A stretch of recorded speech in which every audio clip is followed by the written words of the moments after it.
Sherera pamwechete namama pamusoro hii kuna Salum Kaseke pamwechete namama nemfudzi wangu Rev Masukume, wafundisi wese wari pano, vaparidzi biyangu pamusoro hii, vana baba nana mai, vakomana nevasikana, sangano dzvene raMwari, tinochinjamidzana zvakare muzita raBaba remwanakomana neremweya mutsvene. Haleluya, haleluya, haleluya.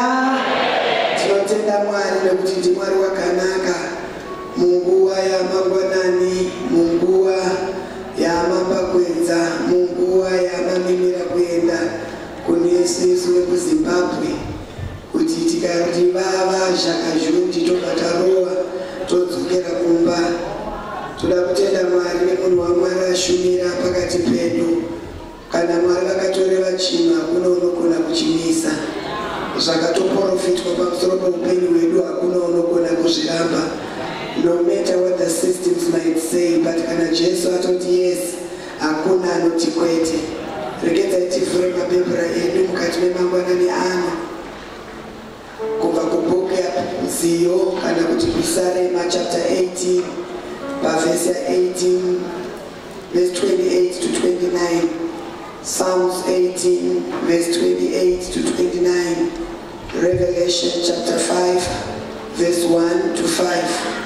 Lopetesera na Philippians chapter 2 verse 9, Psalms 18 verse 28 and 29, Revelation chapter 5 verse 1 to 5, na Philippians chapter 5 verse 9.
to 29. Nekuti imi munofutisa mwenje wangu, tenzi mwari wangu anovhenekera rima rangu. Nekuti pamwe chete nemi ndinomhanyira kuhondo, naMwari wangu ndinouruka rusvingo.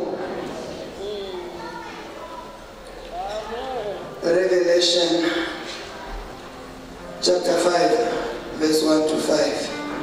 Zvino muruoko rwerudyi rwouya akanga agere pachigaro cheushe, ndakaona bhuku rakanyorwa mukati nekunze kwaro, rakanamwa nezvisimbiso zvinomwe. Ndakaona mutumwa waMwari ane simba achidaidzira nezwi guru achiti, ndianiko anofanira kuti azarure bhuku iri, nekuti kwakataurwa nhamo dzaro. Asi kwakanga kusina munhu kudenga nepasi, kunyange nepasi penyika, akagona kuzarura bhuku irori, kunyange kutariramo.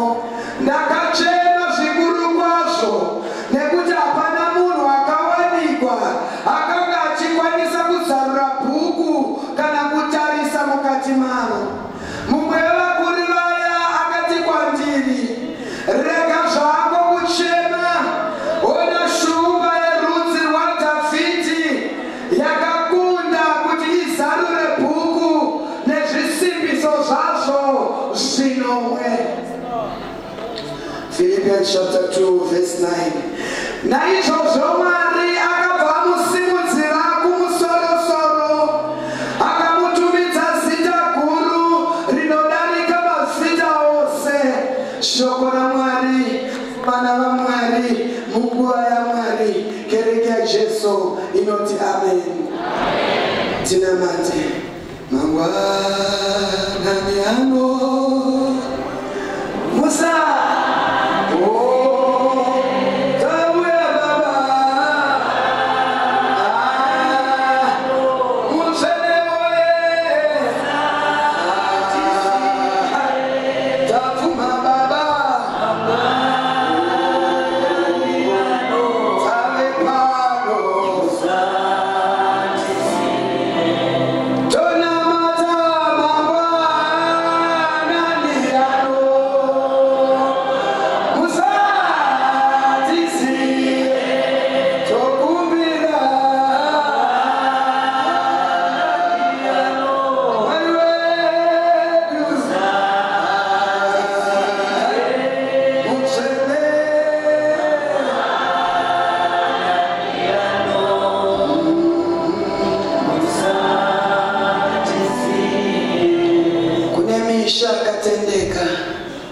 Tinoya kunemi muzita raBaba nereMwanakomana nereMweya Mutsvene.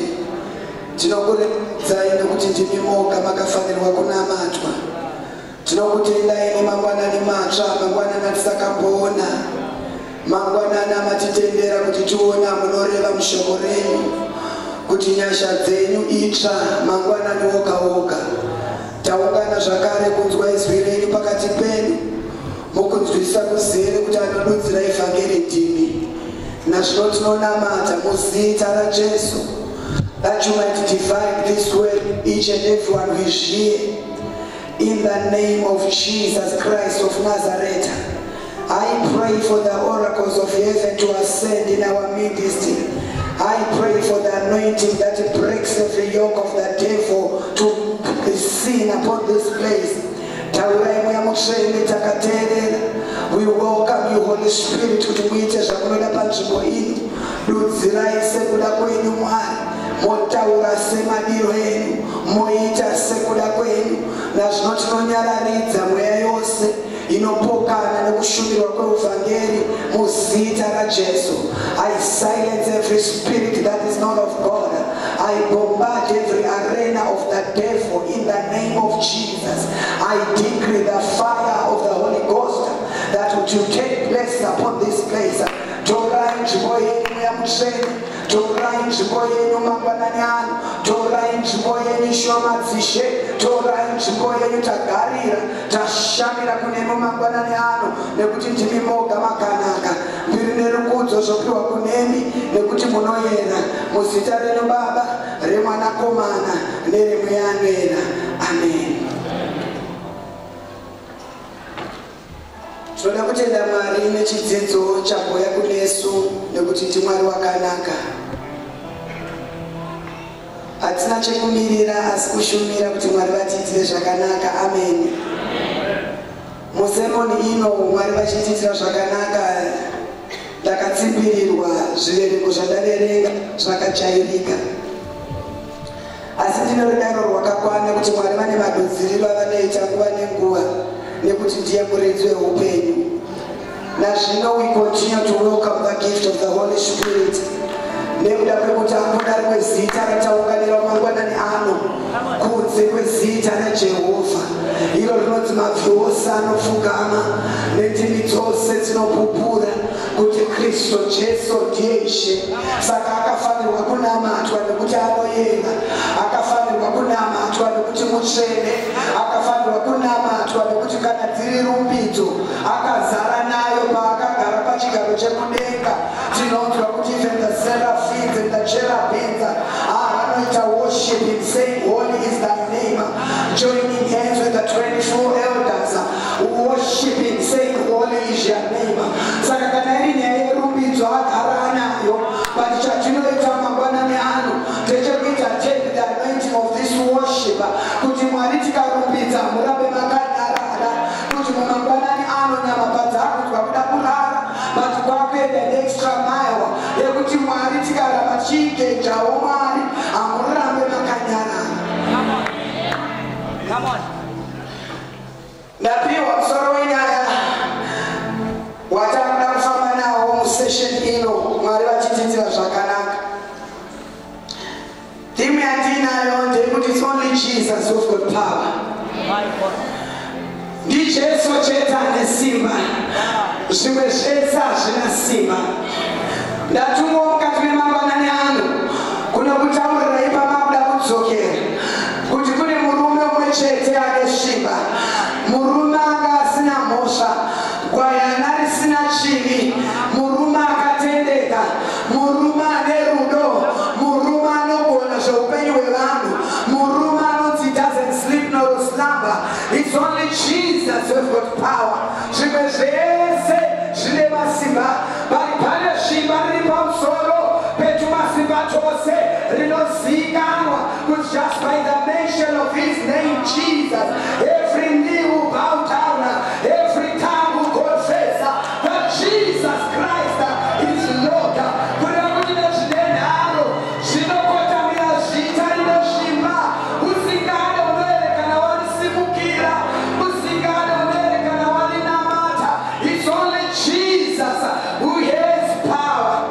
Yetaverenga inyaya tinonzwa inotaurwa kubhuku yaRevelation, inosimudzwa nemurume atushurwa mazviso asisaona anonzi Johani, ari pachitsuwa pePatimosi. Mukumuvhara maziso vakafunga kuti apera, but havana kuziva kuti kuvharwa kwemaziso enyama emumweya havharike zvekumhanya. Saka Johani unomudzwa kuti ndakatanga kuona denga idzva nenyika idzva, iye akavharwa maziso naJohani, maziso atushurwa kuona kuonepi. It's only Jesus who is power. Zvikati zvino ndakaona bhuku yakanga ine zvisimbiso, bhuku yakanga ine zvisimbiso zvinomwe, but pandakariona ndisingaone zvangu nemaziso enyama, but ndichiritarira ndakaona kuti bhuku yasiyana iyi. Pandakaritarira bhuku iri ndakaona kuti harina kufanana nemamwe mabhuku nekuti rine zvakanyorwa mukati maro.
ndakatanga kuchema. Pashaikwa akakodzera, pashaikwa asvipira kuti avhure bhuku, nekuti akaivhurwa kunyange nevaprista vakashaikwa, nevafundisi vakashaikwa, kunyange nevavhangeri vakashaikwa, nevatungamiri vekereke vakashaikwa. Vakashaikwa akavhura bhuku, ndakatanga kuchema. Mwedzi dzamiradzo zvirwadzo dzozvakangirazvo kusuva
Zita lako muchanzama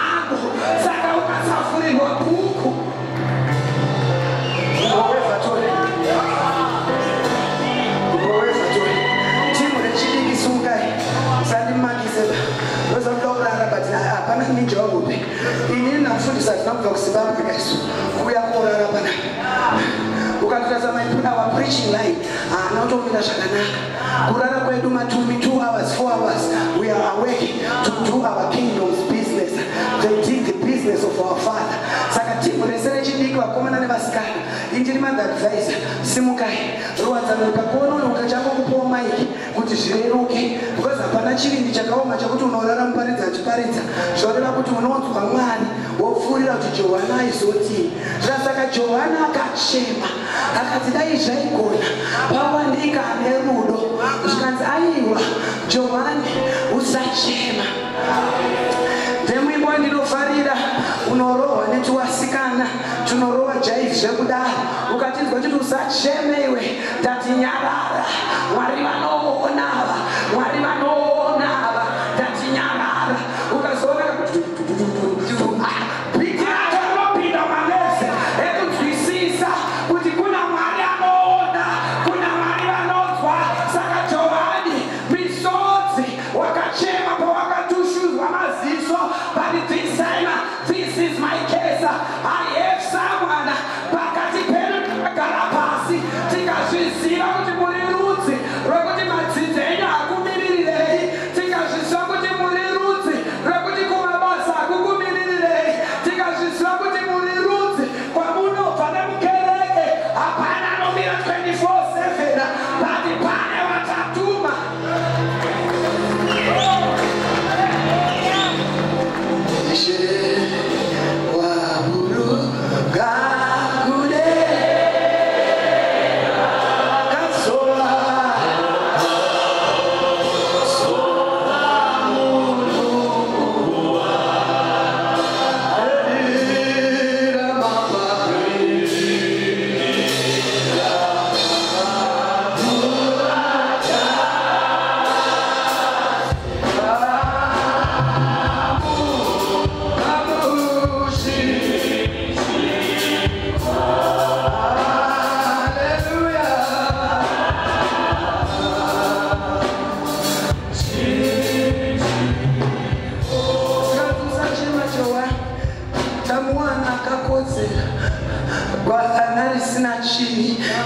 Tamwana nomirira upenyu hwedu kuti gore risati rapera.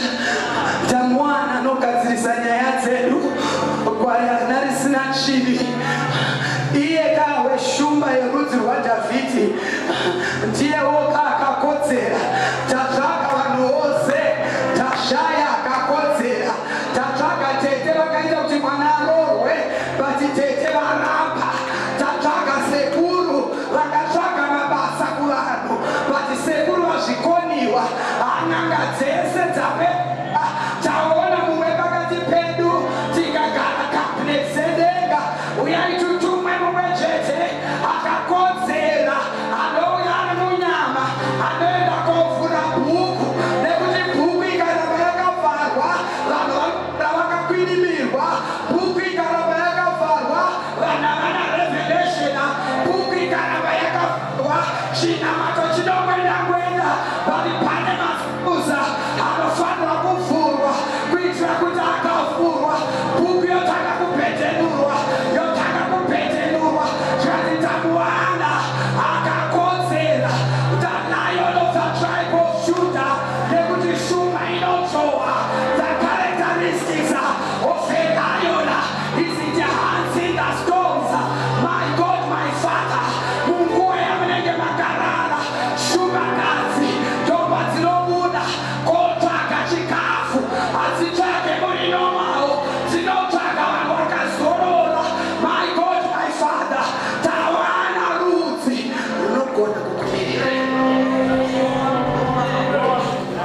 Saka usachema. Tamwana the Lion of the tribe of Judah nekuti kwaunobva Johani vanoda vamutsei muvape maika saiza ndipapupeti saiza chaiko saizi munhu waMwari muri munhu wekuziva.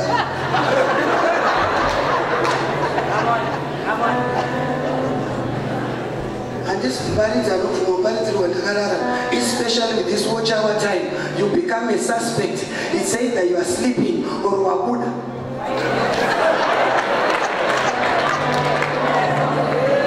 Wanomaneja wekuti ana Yutiko wakarara wachiparidzirwa, wamwewo waparidza naPauro wachauya, muchazwa invite. Asapa ndokumutsa nababa kudai. Saka imofungwa tina ndiri kurara makanyatsozvitandisa nemutumbi wangu kukura nezvese zvandichita panapa handinzwe kuneta. But it's only that I love my God and ndinoudza kuti nyama nyarara, I'm doing my father's business. Tori nani because ibvunzai munhu waMwari patinogamuchira marukoko hakuna kurarwa kumbo. We are not here to preach it enticing word. We ask and seek God more. Kuti zvamatiunganidza chamatisimudzira chii? Wouya kunorara ndine nyaya dzako unonyepa, Satani urimbwa.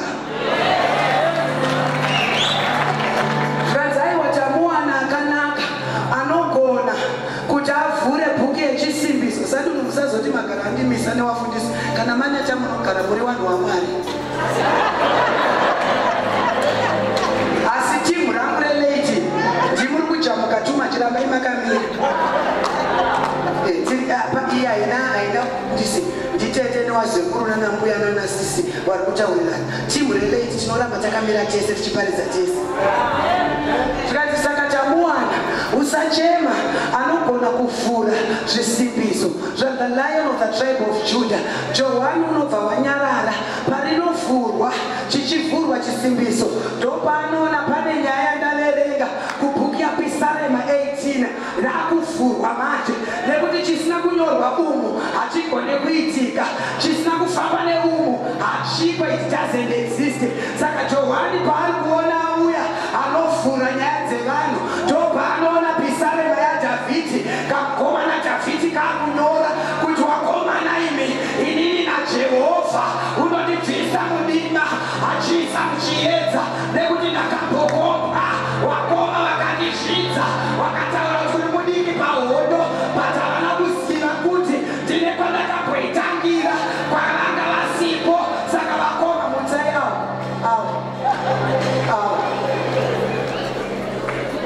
mukai halo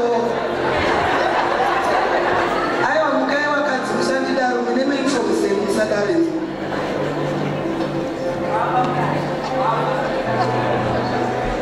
Shua inini ndiri ninja wehope mukaranga muchirara sanhuiri nakao vanosara vachiparidzirana isusu tobuda munhu waMwari wopfuurira mberi. Zvikanzi saka paanovhura bhuku ndopaanoona Dhavhidhi achitaura achiti inini ndakanga ndapinda mudima but muri chiedza changu padima naOfa tinovamba hondo, my God my Father, naJehovha kwete nevanhu. Ndakapekwa naJehovha tinovanda hondo, my God my Father. Mumwe mutaura nezoroti kana mukasanamata ndinoita ngozi, kwete ngozi yezvimwe but ngozi yeprayer. naJehovha tinovanda hondo tichisvika rusvingo kureva kuti mukati meupenyu takambosangana nevakoma vakandiudza kuti ndiri mudiki. But vandiudza kuti ndiri mudiki ndakavaudza kuti vakoma muri wanhurudzi munotukirwa mhando yaMwari wenyu muchidzoka kumba makanyarara. Itai pipiko yechibvuyi inosvinwa nevakaipa ichiramba yakanyarara. Itai pipiko yababai inoondeswa moto naGoriathi mangwanani oga oga achiti pakati penyu apa pane varume here, pakati penyu pane varume here, kana varipo ngavauyatirwe. Anenge achirova anotora musoro wangu achiuisa kushiri dzesango, but anenge atadza tichatora musoro wake tichiuisa kushiri dzesango. Waizai kwatakwata varume hofori dzevarume dzichibva dzadzokera nekuti ndo dzaende kuhondo.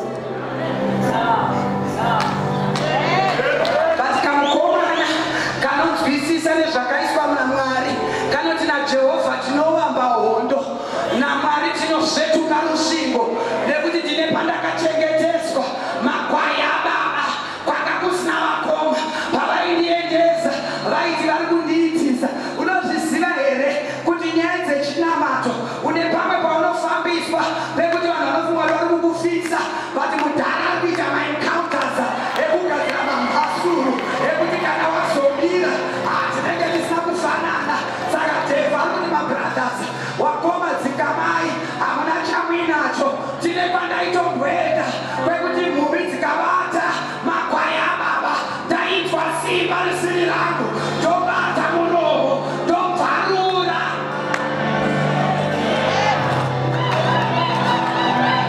Hazvaigona kuvhurika dai pasina akauya achivhura bhuku yechisimbiso. Saka ari kuti aiwa tine pandakatombofamba vanhu vachitombondizvidza but ndakafamba zvakadaro mudhara indipa makwai ari 100 ndaidzokera nawo ari 100 but hazvaireva kuti handaisangana nemhumbi but dzaiti dzikaadvanza neniwo aitadvanza dzikadai so neniwo ndonzwa simba. Hatina mwanya anoita rope, hatina chinhu changu chinotorwa newakaipa, hatina mari inoshandiswa newakaipa, hatina ziso rinoiswa muhari, hatina zita rinoshandiswa newakaipa. Saka ndaiti ndikaona dzauya mhumbi ndaidzibata muromo. It's only Jesus who gives us power. Ndaidzibvarura muromo. Varume musateerere shumba. Shumba ikangana tese munotunotiza but David ari kuti naJehovha tinowanda homo, tinotanga hondo, ndichituka rusvingo, ndichibvarura muromo weshumba. Wabvaruka hazvina kugumira ipapo, ndopandinozoti nditenderei ndiende ndinorwa naye.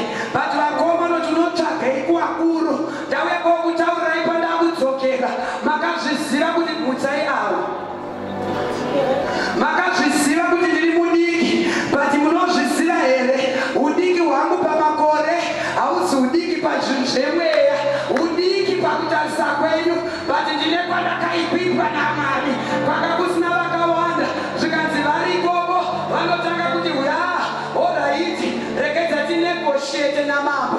Mambo obva kuti aiwa Jehovha ati mambo emimi kana muri semito nyararai nekuti ndinzwisisa kuti anoirima ndiri nyararidza mamhepo enyu kana achinge asimuka.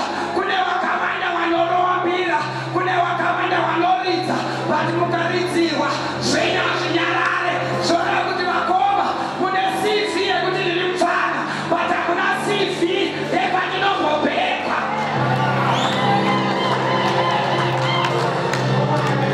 Ndiri kutsvaga mukadzi ari kudzokera kumba anototi mune CV yepamaindizivira kare but kune kwandabikwa kusangano kwekuti pandakudzokera ndiri kunopinda mumba tichiita flash out every day for in the name of Jesus, because it's no longer I who lives but Christ Jesus in me. Chakushanda mandiri hatina visa rinobatwa, hatina CIO rinogara, hatina mari inoramba, hatina CV inotsipikwa. Chamandiri is the anointing that breaks every yoke of the devil. Koma Sauro wanomuti koma dimo mpango wani dzekupfeka nadzo patakudzokera makambopfekedzwa zvimwe muchinzidzokera mukapfeka izvi zvinokushandirai but pari kutsvagwa munhu akajamuka anoti azvipfeka udzwa kwedu hatidaro, kwedu isusu, kwedu kwatinobva, kwedu hakuitwe kupfekedzwa zvinhu zvinotiremera. Chatinongoenda hatiende nechimwe chinhu, naJehovha tinovamba hondo tichisvetuka rusvingo. Saka hatina chatinoenda nacho kunze kwazita raJehovha wehondo, the Lion of the tribe of Judah. Ndiyewoga kwatinoti ndinoenda, kanoti ndipei zvandajaira, nekuti pamaindituma ndichienda kunochengeta makwai ababa hamuna kumbobvira mandipa maprotective clothes ekuti kana mhumbi dzakuuya dzinondiita spare my life. Mukundisiya vakoma murimi munofanira kuona nezvazvo, makandisiya ndakadaro, but the Lord came to me for a special assignment because kune bhuku yavhurwa iri kutaura kuti pane zvinofanira kuoneka pavana vevanhu. Saka David anoti zvamandipa izvi handizvigone, sarai nazvo mambo, regedzai ndiende. Zvikanzi chinomusimudza hasha ndezvekunzwisisa kuti kune bhuku yakauya yakatakura chisimbiso, yakatakura breakthrough. Without David vanhu vaigara vachishoteswa, without David vairamba vachipambwa, Goliath would advance without David. But David anoti, I fear no evil, I fear no man, for the devil is a liar. Harimandiri mukuru, hatina chandinotya, hatina bakatwa utane musewe pandipane akandipa simba asikaonekwe nemeso wekuti kana ukatenda pane patinoona simba.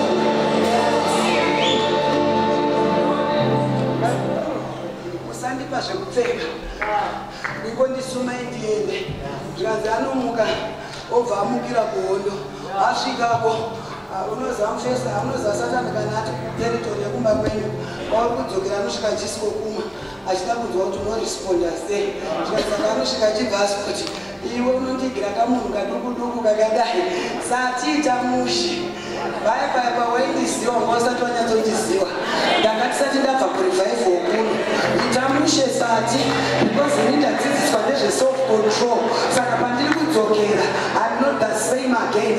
Itamushe sati because mandiri I've been taught about the conviction of being like Christ like saka sati dzikama mandiri mune zviba tine mufudza anondifudza wekuti kana achinga asvika anondifudza zvakanaka makwai angu anonzwa izwi rangu saka sati dzikama pawakanditambisa dodo pakakwana pawakanditisa rauru pakakwana tichikura taitamba imwe gemu inonzi hwishu saka hwishu waizoti ukakandirwa bhora waitori hwishura chete kuri hwishura nyange uchigona zvakadii timu inenge yatowina saka mukati memangwanani ano we are of a winning team because of our master Jesus. We carry the power of Jesus. The name of Jesus is a strong tower.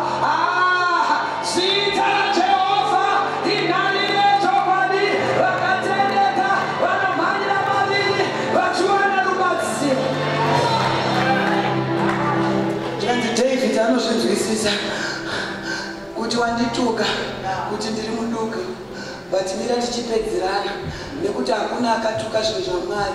Mwari vakaramba vakanyarara wakandituka pakawanda ndikaramba ndinyerere but this time I'm not going to zvikanzi kwauri anotakura chimuvhiriri chaanga ajaira chidoko horobva atiregedza ndiende zvikanzi wewe handina chimwe chandinouya nacho ndinouya kwauri muzita raJehovha wehondo mighty man of war great in our battles ndiye woga murwiri wehondo saka muzita raJehovha wehondo ndinouya chikuparara Goliath yavaprofita yekuti misoro yekuIsraeri uchaitora uchipa kushiri dzesango nhasi you shall testify iwewe nemajenzi zako nekuti nyika yose kurudzi rwako iri kutemba umhomu hwako nekureba but kureba hakuzi simba ndati kukura hakuzi simba pane rimwe simba rinopareta dynamite comes in small packages as long as I'm young but being rooted in Christ Jesus ndakasimba muumhembo hwaMwari hatina hondo inogadzirwa pandiri inowaridza upenyu hwangu nekuti ari mandiri mukuru zvikanzi David anoenda arova chimuvhiriri chinoswa murowa pamhanza chamurowa pamhanza anodonhera nekumberi to bow down haagumire ipapo anoti because you said so wakandizvidza ndakanyarara wakataura zveupenyu hwangu ndikaramba ndakanyarara da kwekuti wakazviita kwenguva yakareba uchityisidzira vakoma vangu as I speak my siblings angu havasati varoorwa nekuti unotyisidzira as I speak basa remukoma wangu harisati raita nekuti unoisa fiye matiri but ini nemukoma takasiyana ini ndine kwandinoswera kwekuti ndikarara kupreya pandinodzokera kumba handidzokere ndakadaro ndanzwisisa zvakanyorwa mubhuku bhuku iri kunditaurira kuti nezita raJehovha wehondo tinosvetuka rusingo tichitanga hondo naMwari kwete tiri tega ukatanga hondo uri wega munorohwa mapena mamunini munorohwa left right and center but vanotanga hondo vanaMwari vanorwirwa naMwari kune girozi dzinobatsiridza kune simba risiri redu riya ratinonzwa rinoti ruoko rwake runesvimba rinotisvibisa kuti ndapera simba anoyachinditarituvhineta kuti ndisisakone bhuku yazarurwa zvakaprofitwa zvapera zvakataurwa zvichashanda. What I'm going to be concentrating on is what the Lord says. The Lord is my shepherd, I shall not want. Kunyange ndikafamba pambata wemumvuri unenge werufu hatiregedze kufamba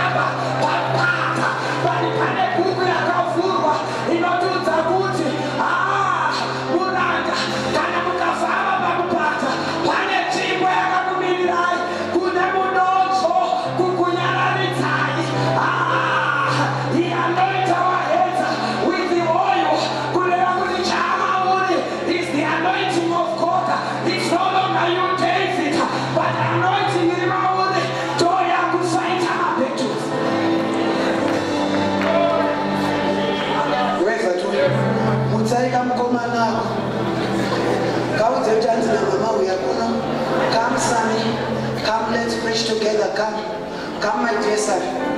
We are told good. Come my son. Come my son.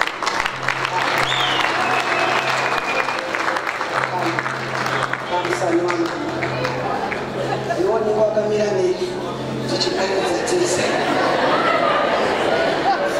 Saka David alikuti tinonzwisisa kuti he prepares the table in front of my enemies. Kunyangu wakaprofita kuti kumwana wangu hakuna chinokuda. Unatesa kuti sikunda kuna mama. Kunyangu wakaprofita kuti mwana wangu hakuna chinokuda. Shoko raMwari bhuku inotaura kuti kudii ndichadzidzisa vana vako. Zvoreva kuti maticha hazivadzidzisi kwai vane pavanogumira, but there is the great teacher that is Jesus Christ. Kuti tauya navo munyika isiri yekwedu vanoramba vakatsimbirira mune zvekwedu, vanoramba vari vana vekwedu, vanoramba vari vana vepasi pechigaro, nekuti it's no longer ivo but the anointing that breaks the chain of every devil ndoyakuvabatsira. Saka David ari kuti ndinonzwisisa kuti handifambe ndiri ndega, but ndinewo ndinoenda naye, yekuti naJehovha tiri pasaidi nepasaida, naJehovha tinovamba hondo. Ndauya koogadzira musoja mukati memanheru ano, mumangwanani ano musoja ari kudzokera kudzinza hausi kukubva, ndinodzinza namwene vanoroya kubasa hausi kubva, ndokuna recha ranonetsa tikumba ndiyo ngoma ndiyo